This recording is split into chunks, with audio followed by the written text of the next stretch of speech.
Alors, à mon tour de vous souhaiter la bienvenue au séminaire annuel sur la retraite et les assurances collectives. Vous êtes nombreux, nombreuses, plus nombreux que nombreuses, encore une fois cette année, mais vous êtes quand même à peu près comme l'année passée, 350 personnes. Il faut dire que le dossier retraite est d'une grande actualité, une grande préoccupation pour vous tous.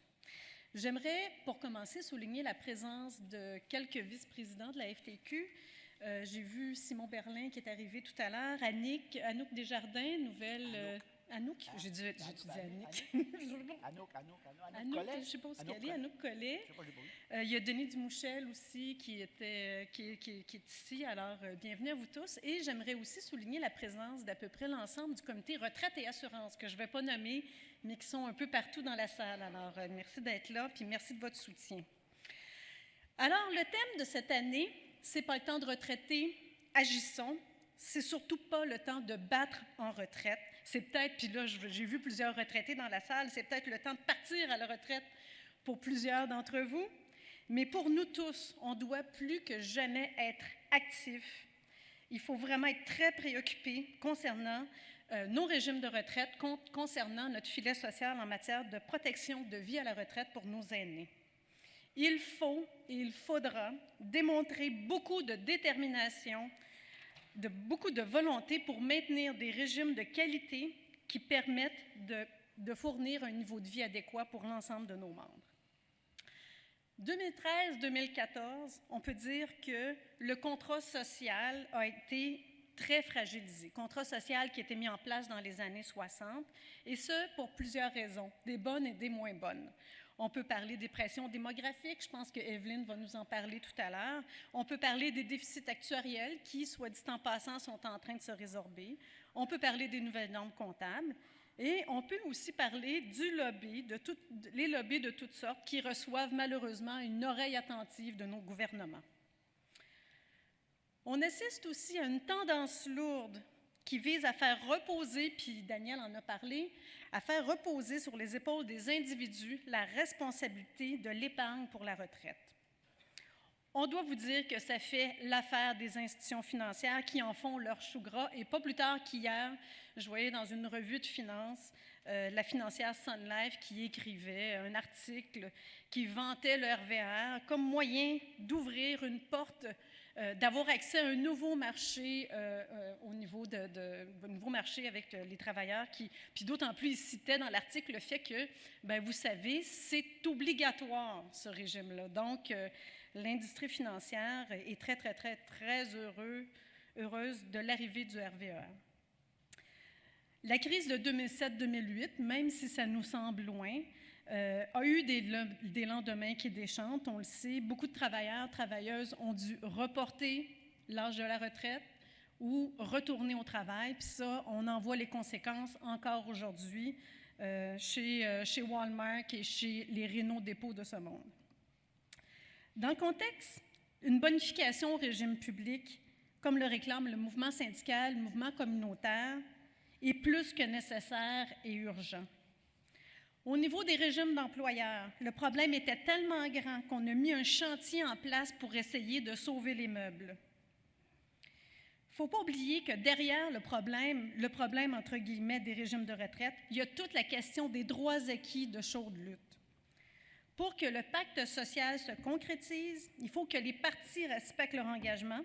Malheureusement, ce pacte a été trahi, pour ne pas dire violé. Violé par qui? Trahi par qui? Trahi par les entreprises et les actionnaires qui, à une époque, réclamaient des régimes publics minimalistes en contrepartie de régimes d'employeurs plus généreux. Trahi par ces mêmes entreprises qui réclamaient l'appartenance des surplus en période de vache grasse, prétextant qu'ils étaient responsables des déficits. L'histoire va nous démontrer le contraire. Trahi encore une fois par ces mêmes entreprises qui dorénavant délaissent ces régimes, prétendant que les déficits minent leur compétitivité et qui réclament aujourd'hui qu'on remette en question le service passé. Trahi aussi par l'industrie financière qui pompe à grande pompe dans les rendements de nos caisses de retraite, industrie la plus coûteuse au monde, faut-il le rappeler. Trahi finalement par l'État qui a adopté des législations permettant un financement minimum de ces régimes et exposait nos régimes à des grandes fluctuations, en permettant des congés de contribution au fil des ans sans garantir la pérennité de nos régimes de retraite, en permettant l'intégration de disparités de traitement qui pénalisent les plus jeunes, en ne reconnaissant pas l'urgence de bonifier les régimes publics, mais maintenant en remettant en question nos droits acquis. Au Québec, on a fait le pari que les acteurs sociaux allaient remplir leur mandat, leurs promesses, contrairement à ce qu'ont fait les pays scandinaves, qui ont misé sur l'État. Et aujourd'hui, peut-être qu'on peut penser qu'on s'est trompé. On peut dire qu'on s'est trompé quand près de 50% des retraités du Québec bénéficient du supplément de revenu garanti, ce qui est considéré comme l'aide sociale des aînés. Et on peut penser que la situation ne va pas aller en s'améliorant quand on regarde les initiatives de nos gouvernements, des initiatives comme le régime volontaire d'épargne retraite ou le RPAC qui a été mis au niveau fédéral. Une question mérite d'être posée en cette période électorale. Est-ce que certains partis ont choisi de défendre l'intérêt du capital au détriment de ceux des citoyens, des travailleurs, des travailleuses? La question mérite d'être posée. Il faut miser sur les solutions collectives, car le défi est collectif et non individuel. Puis des solutions existent, elles doivent faire partie d'un véritable projet de société qui soit basé sur la solidarité, l'équité intergénérationnelle et le partage de la richesse. Pour toutes ces raisons, la thématique de cette année, ce n'est pas le temps de retraiter, il faut agir, il faut innover, il faut se battre pour que les Québécois, pour que le Québec de demain nous ressemble, c'était la thématique de notre dernier congrès, et que notre modèle permette à tous et à toutes de vivre une retraite décente à l'abri des soucis. L'année 2013-2014 nous a encore une fois donné l'embarras du choix au niveau des sujets à traiter pendant le séminaire, et ce n'est pas fini, on peut s'en douter. Donc, vous le savez, il y a eu le dépôt du rapport d'amour qui est arrivé quelques journées seulement après le séminaire de l'an passé, donc on va en parler pendant les 2 prochains jours. Il y a eu la commission parlementaire qui a suivi le rapport du comité d'amour et les conclusions que le gouvernement en a faites. Il y a eu la mise en place rapide, plus que rapide, du RVER, l'annonce de la mise en place des 3 forums par la ministre Maltais, et très rapidement. Je pense que c'est un projet de loi qui a été écrit en 4 jours. Le projet de loi 79 pour la restructuration des régimes de retraite dans le secteur du municipal. Donc, ce sont des sujets qu'on va aborder pendant les prochains jours. Au niveau de l'abrogation de notre filet social, Daniel en a parlé, projet de loi de l'assurance autonomie, la négociation avec les pharmaciens, puis la liste pourrait être longue. D'un point de vue plus positif, on peut mentionner le développement, puis Daniel aussi en a parlé, du RRFS-FTQ, et des efforts aussi soutenus de certains de nos affiliés pour maintenir leur régime à prestations déterminées et pour le moderniser pour que ces régimes puissent passer à travers les crises. Cette année, notre séminaire se déroule en pleine campagne électorale et on ne pouvait pas ne pas intégrer la dimension politique, la question politique.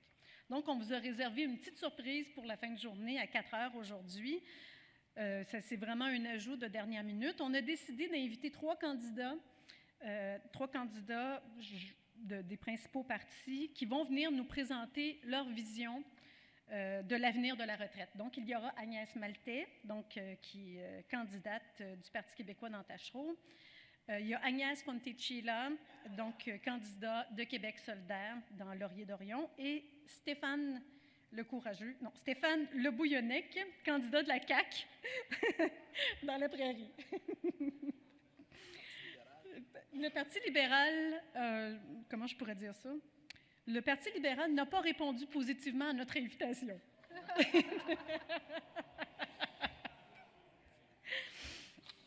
Donc, nous aurons donc encore une fois un séminaire bien rempli et nous avons la chance d'avoir avec nous des invités de qualité. Pour introduire